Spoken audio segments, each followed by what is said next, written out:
Number 249, Maxxi, M-A-X-X-I, all capitalized. Why, I don't know.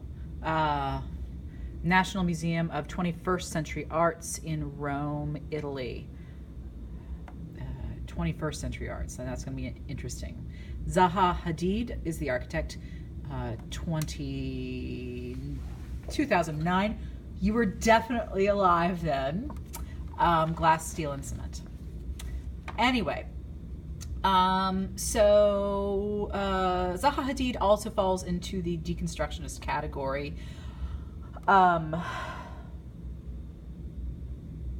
She died last year, just right after I taught this piece. So she's recently passed away. So in terms of falling into the deconstructionist category, you can see also, although it's very different from Gary's piece, you can see how it might be considered somewhat similar in terms of, the taking apart of different shapes and putting them together, not as emphasizing the collapse aspect. Here's the good news. This one has a Khan Academy video. However, I wanted to fill in a few other bits of information that Khan Academy might miss, or I think it does miss actually.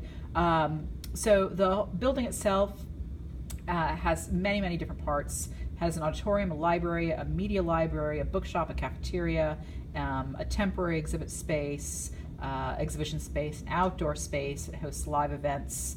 It has and commercial activity. It has spaces for study and leisure in addition to the galleries. And you'll notice it's 21st century arts, right? So very contemporary pieces in Rome. And Rome, of course, is a city that's steeped in old, right? It's steeped in ancient, right?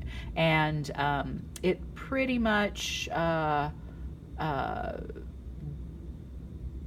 minus maybe a few buildings and minus Franco's monumental architecture that he put up when he was around.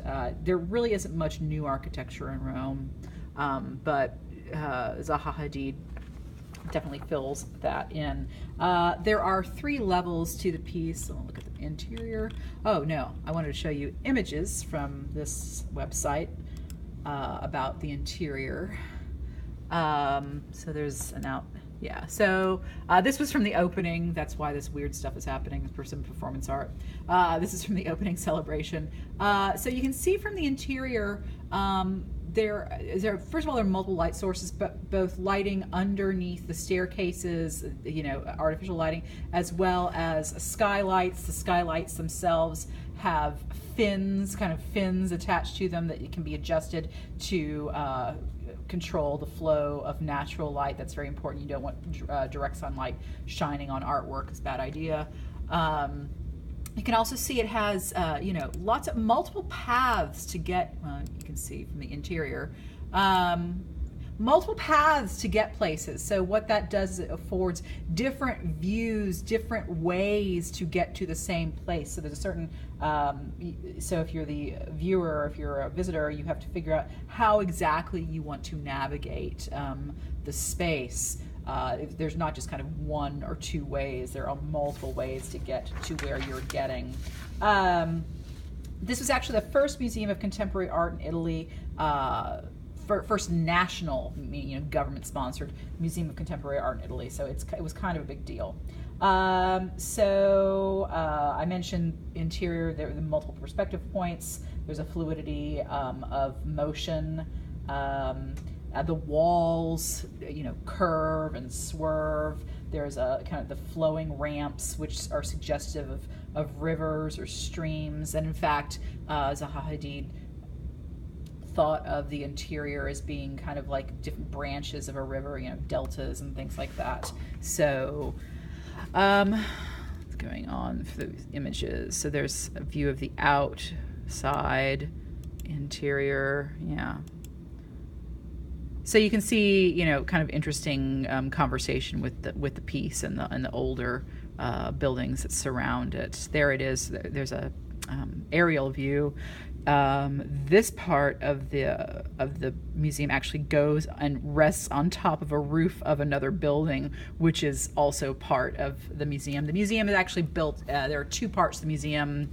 other than the parts I mentioned, there's a museum for art and there's a museum for architecture within this space. So you can see what all right. So let me go back to this.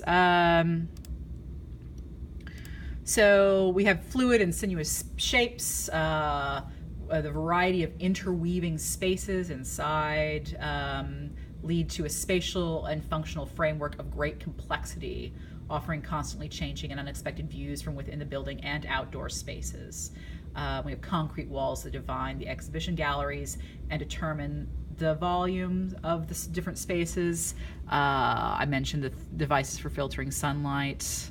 Let me go on to the next. These are actually her words, right?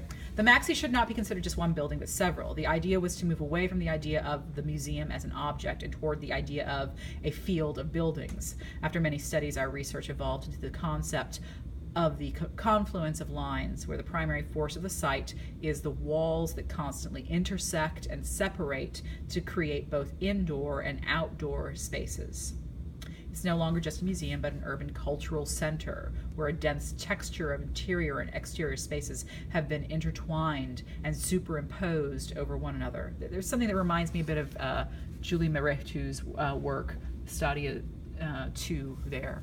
It's an intriguing mixture of galleries irrigating a large urban field with linear display surfaces. The walls of the Maxxi create major streams and minor streams. The major streams are the galleries, and the minor streams are the connections and bridges. I mentioned before, that rivers idea. Going down, you want to explore the possibilities of linear structure by bundling, twisting, and building mass in some areas and reducing it in others. So that is okay. So go ahead and watch the Khan Academy video now. Thank you.